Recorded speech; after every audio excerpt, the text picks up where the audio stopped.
Os lábios da sabedoria estão selados, exceto aos ouvidos do conhecimento. Sejam muito bem-vindos ao nosso canal filosófico Carlos Pires. E aqui vamos lá atrás, rumo ao hermetismo do Antigo Egito e da Antiga Grécia. Vamos aqui fazer alguns comentários sobre as emblemáticas 7 leis herméticas que foram lançadas em uma obra de 1908 intitulado Kybalion ou Kybalion.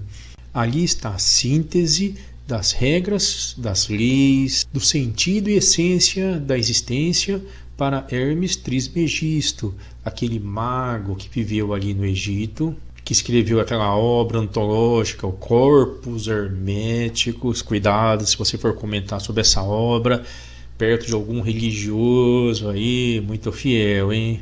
Muita atenção nessa hora.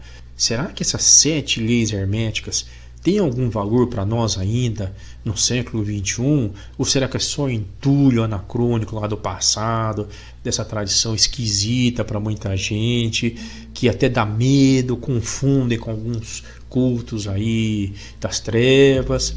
E já gostaria de pedir para você, já dá um like no vídeo, se inscreva também no canal. Isso ajuda muito, hermeticamente falando, a difundir essas ideias tão antigas, egípcias, gregas, para muita gente. E aí também você não perde os próximos lançamentos aqui do nosso canal.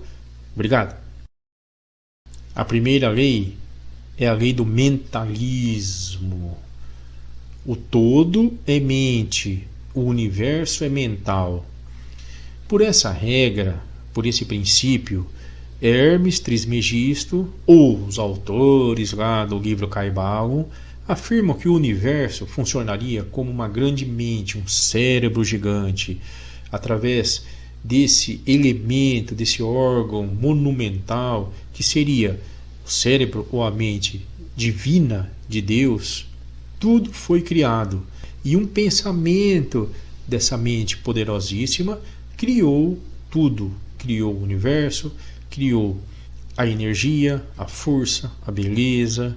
Nós somos então produtos desse indivíduo, desse ser onipotente, poderosíssimo, que um dia pensou assim: eu vou criar algo porque eu estou com vontade. Por isso também estaríamos conectados de uma certa forma a essa mente divina. Não há como você se desconectar disso.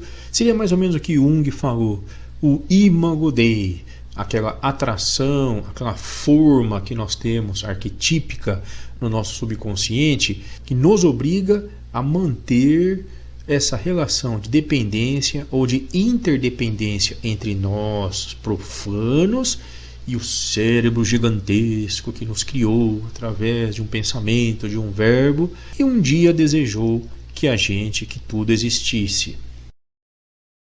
Essa segunda lei, ela é muito bem representada em várias figuras um pouco bizarras que mostram personagens com uma mão para cima e outra para baixo, como é o caso do nosso querido Baphomet, que temos até um vídeo no canal sobre ele. O próprio Hermes, quando ele é retratado naquela figura dele mais antológica também, tem uma mãozinha para cima e para baixo.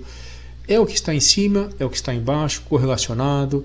O Axis Mundi, que a gente sempre comenta aqui, aquele eixo abstrato que se forma em certos tempos, em cima de determinados altares de juramentos, com algumas velas. Existe essa também interconexão entre esses dois planos. Pode ser em relação à nossa Terra e um plano de vida astral, pode ser em relação à nossa Terra e um plano um pouco mais às profundezas aí, conforme o momento da melancolia, da angústia do indivíduo. Mas de qualquer modo, essa lei diz que sempre vai existir algo além do que você está vendo em volta de você, captado pelos seus 5 sentidos. Existe algo abstrato, talvez, como Platão ia dizer mais tarde, o seu mundo das formas ou das ideias, o mundo perfeito e justo.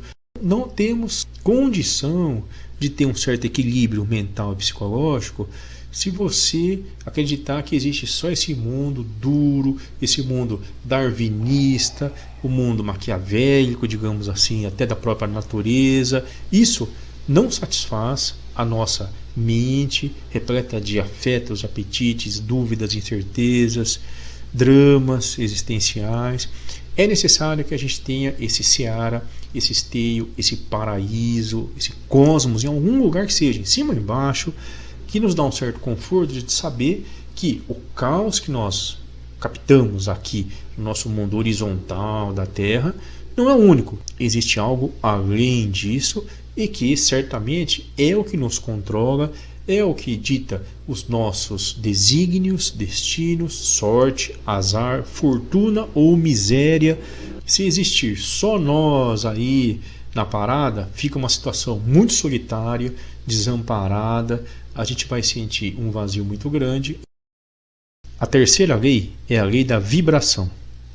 Nada está parado, tudo se move, tudo vibra. Essa concepção é clara, puxando um pouco, como a gente tem aqui formação em filosofia, não tem como fugir dos filósofos clássicos da Grécia ou contemporâneos. Nesse caso, fica evidente que o Hermes ele vai mais pela vertente do Heráclito de Éfeso, do fogo, daquele conceito que diz que tudo flui. Você nunca entra num rio duas vezes, porque o rio mudou e também você se modificou. Panta, rei, tudo passa, tudo queima, tudo se transforma e se modifica. O universo inteiro está sempre em movimento, se transformando. A gente pode não ter noção disso quando você olha, por exemplo, uma pedra bruta ali no campo, mas ela também está em transformação no tempo geológico ou talvez até no tempo astrológico, mas tudo está em passagem, ciclo trânsito completo. A nossa consciência, porém, ela tende a conferir uma certa estabilidade, uma certa constância, uma solidez a diversas estruturas ou fenômenos que interagem conosco. Mas vem Hermes agora nessa terceira lei e diz: esqueça isso.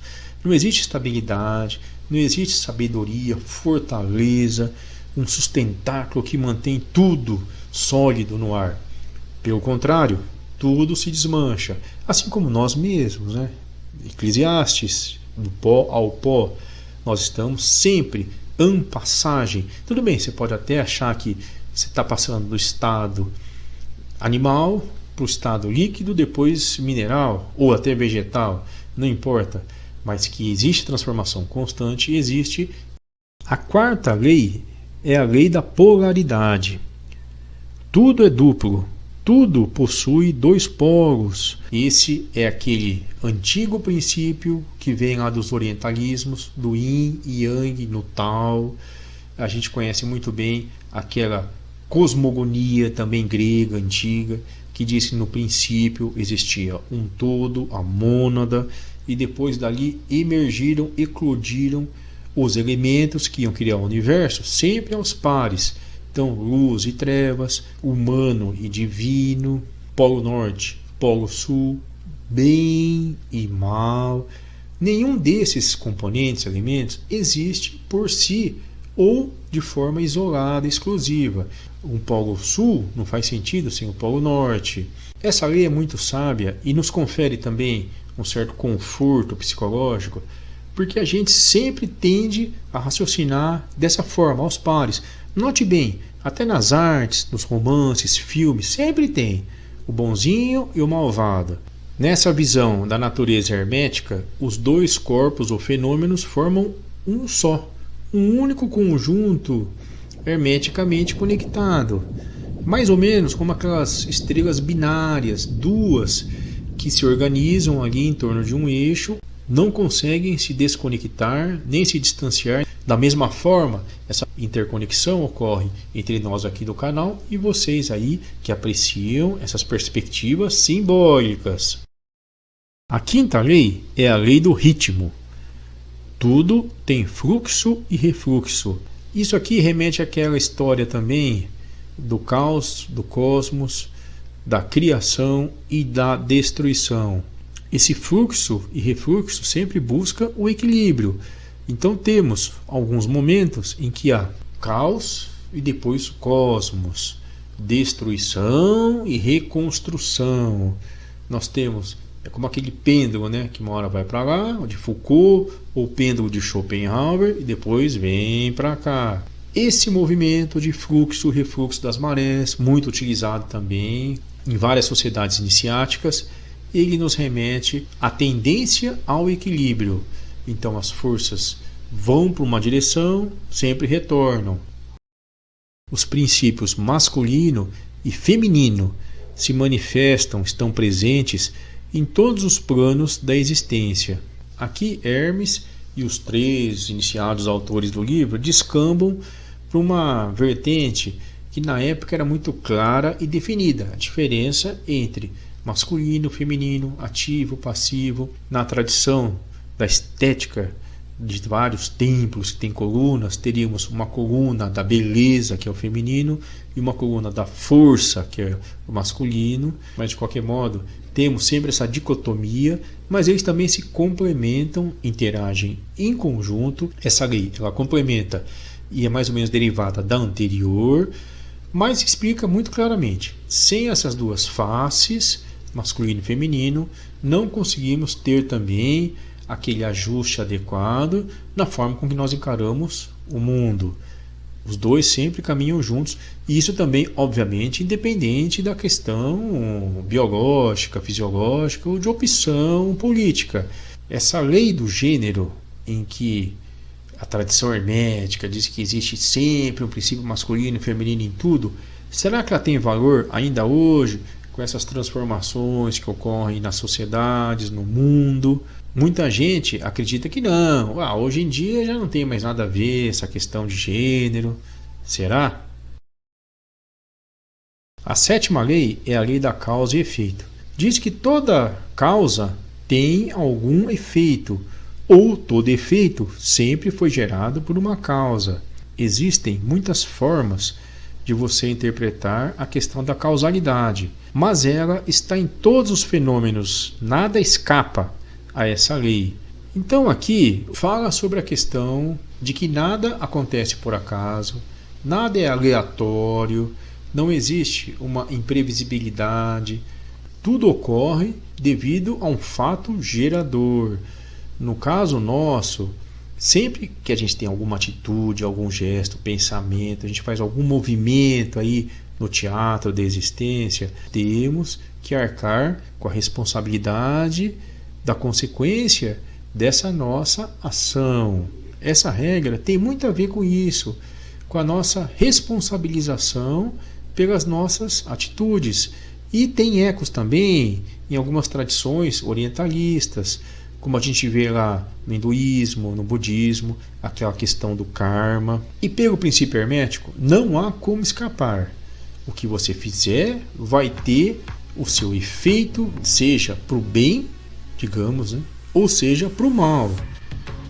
Acreditamos aqui no canal que essas 7 leis ainda têm uma força, uma beleza, uma sabedoria muito intensa, muito relevante para todos nós. Por isso é tema sempre relevante em todos os espaços que se preocupam com simbolismo, com as tradições antigas, filosofia, maçonaria, mitologia, como é o caso do nosso canal. Agradeço muito pela sua atenção. Não se esqueçam de se inscrever no canal. Muito obrigado. Grande abraço.